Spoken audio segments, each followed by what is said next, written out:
Good morning. This is amazing. My heart is literally pounding. I had absolutely no idea what this would be like. But it's great. I am appreciative of being here today with Dr. Key.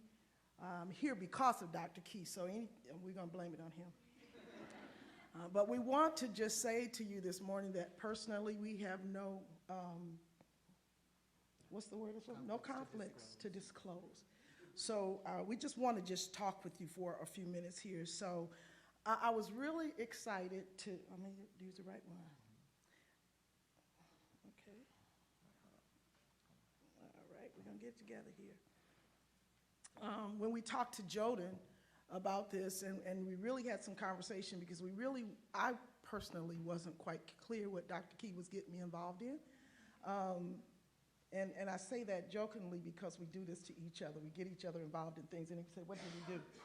But we really wanted to focus in on sustainable community engagement in a constantly changing health system and what that means. Because sometimes when we talk about community, it is, and I think it was mentioned before, it's very broadly defined. But what's so wonderful about this opportunity today is that that broad definition is going to really work for us. And we appreciate those who came before us to kind of set this conversation up. So we're going to share community perspective, and we say perspective intentionally because we cannot speak all of the intentions, the understanding of the various cultures and the various persons that encompass the many kinds of communities that are engaged in the health system. And so we just want you to keep that in mind. We're speaking of it from a perspective. In a constantly changing system, there are four goals we want to talk to you about today. We want to give you a little bit of a historical context of how we talk about community engagements, especially as it relates to the ethical and legal and social implications in a changing world. Share perspective of the community as a continuum of community engagement, provide some concepts of how we will engage communities in the health system, and ultimately we have some recommendations. I'm excited because today in this room with me are two people that actually got me involved in the first conversation I ever had around ethical, legal, and social implications of anything, and it was around genomics. I was fortunate to be invited by Toby Cintron to Washington, D.C. when Francis Collins was at the helm of the ship, and they talked about the completion of the human genome. And Vince Bonham was also there. He was working at Michigan State, and we worked on a couple of projects that looked at how do we inform and educate a community around this big issue of genetics. And one thing was really, really important. So how do people in communities understand this? And so we had a series of dialogues, and in some of those conversations, it was really what is morally right about this or wrong about it? What's legally right or wrong about it? And how does that impact me as an individual, my family, and those who I live, work, worship, and play with? We had a number of projects. One of them included a genetics education among African Americans and Latino Hispanics. And what does that mean? Because there are different cultural contexts within which these things play out. And how do we give consideration to those conversations? And then it expanded. We were part of a national community committee for the prevention research centers. And we talked about this at a national level across communities, 30 different communities across the nation that were part of the prevention research centers. And that led to the community members themselves saying, what do we do and how do we help inform communities? So there were several regions that did educational programs. And so there was one hosted in the Midwest region by community, for community, with national involvement. And so we've been at this for a little while, but we also still have the question of understanding what community means and how do people understand community and how do we engage community. So Dr. Key is going to talk to you a little bit about how community is defined, some research defined, and then we'll go from there. Thank you, Yvonne. So the first thing that we have to look at is when we look at community engagement, let's define community. So in a learning health system, what does that look like? Oftentimes in community engaged research, community can be defined very narrowly or very broadly. So in a learning health system, it may include researchers embedded in the system, clinicians, insurance providers, but then we also advocate for patients, family, and caregivers to be a part of that. We should identify what types of research that we're going to apply the community engagement continuum to, empirical, implied, et cetera. And then we want to define clear research objectives related to assess the effectiveness of how we engage the set community in the health system. So the other thing is your ability to engage community may directly affect the quality of the information that may be produced within your learning health system. So let's keep that in mind as we look at this spectrum. So examining a community engaged continuum from a research perspective looks like this. On the far left, you'll find more traditional approaches to a research model where community has little say in research questions, designs, or approaches. And the community's role in this scenario is predominantly as the subject or the participant. In an academically driven scenario, you may have a little bit more involvement with community. Maybe you have a CAB or an advisory board, but it's not necessarily placed in the community, and most of the time the community may respond to surveys or research models like that, but it's not really inclusive fully of the community. Then when we move forward towards a more community-placed engagement, we see community advisory boards more involved, a little bit more discussion around the research project, and then they're actually placed somewhere in the local vicinity of the community. So it's not necessarily a phone survey or an online survey, but actually people are communing within the context of the physical geographic location of a community. Then we have a community partner research where community is derived from a partnership between the community and the researcher. And at this point, the community has input in research, possibly may have a little suggestions around the design, but in most cases not involved in the other critical phases of the research, such as the data analysis and the dissemination of the findings and the translation of the findings, which is also key. Finally, near the right of the spectrum where we kind of talk about community-based participatory research, it's a point where engagement with community is involved in all phases of the research process. That includes setting the agenda for the research project, identifying the research question, the approach, and the design, but also in the co-ownership of the data, translation, and of the findings. Now, I'm not inferring that this endpoint on this continuum will be fully applicable to a learning health system, yet the possibility is there. Consider the benefit of a learning health system where full community engagement at all levels and at all points of engagement. What would that learning health system look like? Every place where a patient, a family member, or a caregiver interacts is a point of engagement within the learning health system.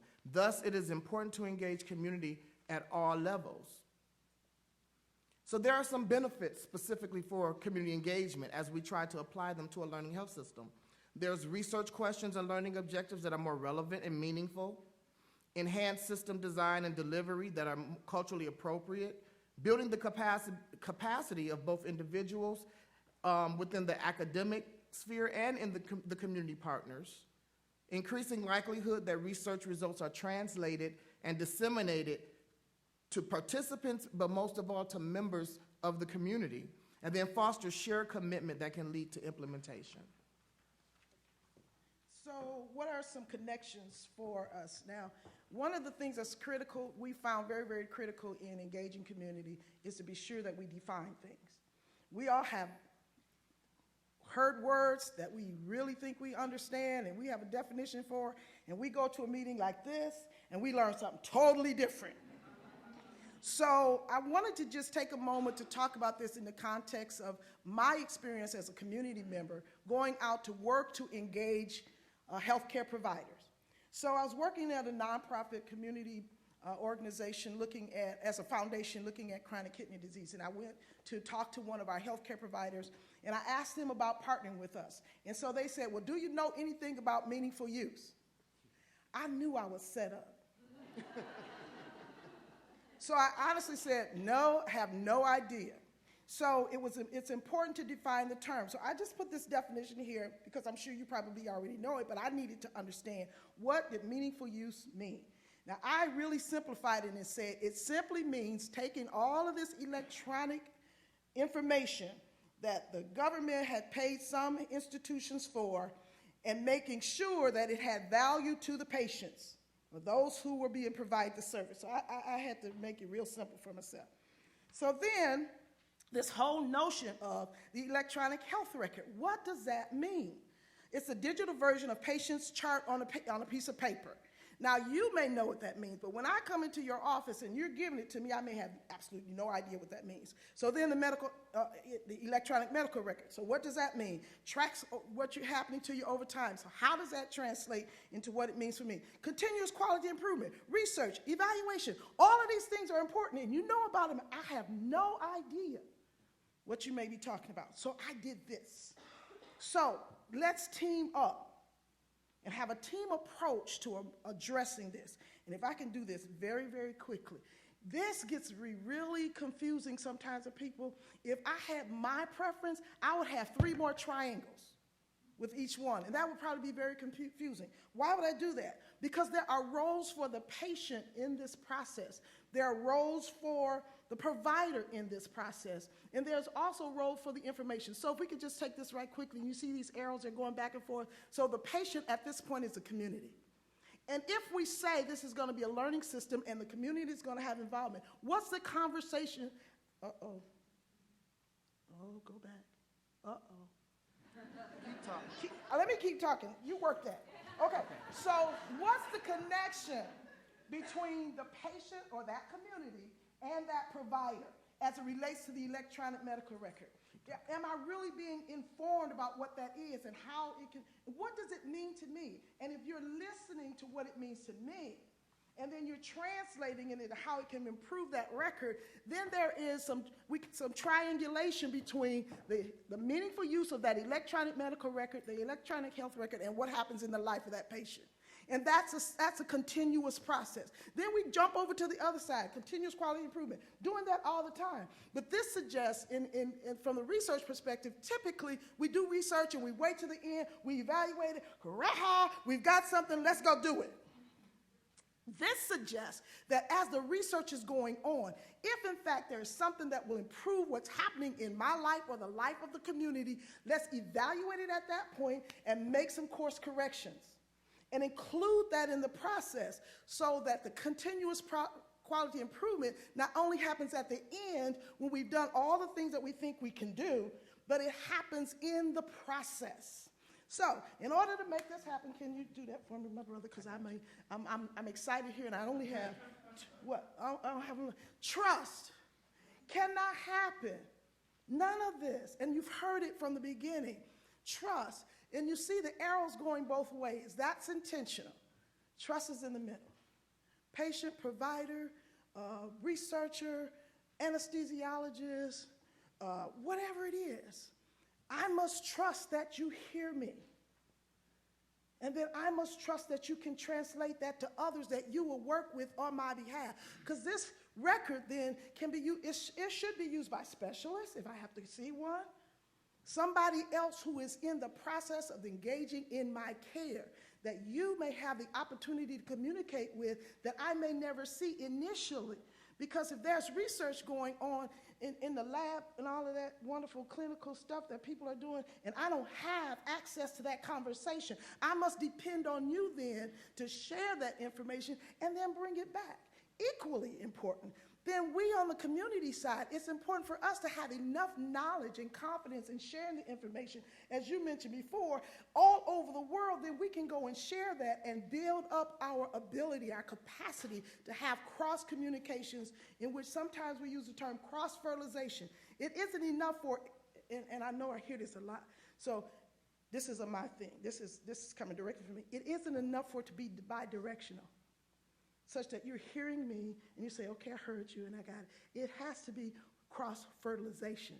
You have to then, like the trees, not just let it grow any kind of way, but it has to begin to become a part of who you are and what you do on a regular basis, because as it was said, the system itself, the hospital bed and going down on the cart, that's not making a difference. It's the interaction between the patient, the orderly, the folks that fix the food and bring it to the table for people to eat, whatever that is, that trust is so important. So we want to leave you with this, to recommendations. Utilize the concepts of community engagement as a continuum. Communities are complex, and there are communities within communities. There's cultural contexts even within ethnic communities that create changes in the environment of how things are communicated. So we want to identify ways to include the patient or the community at every possible level. That means as you're doing your work, you have to determine, and my time is up, how you can do that. It's a thoughtful process. Inform and advise the patient of their options and opportunities to be included, provide education. You can read the rest of these. The bottom line is we have to communicate effectively. We have to trust that communication and be aware that there are differences even within the context of that communication, and how do we make it work. Thank you.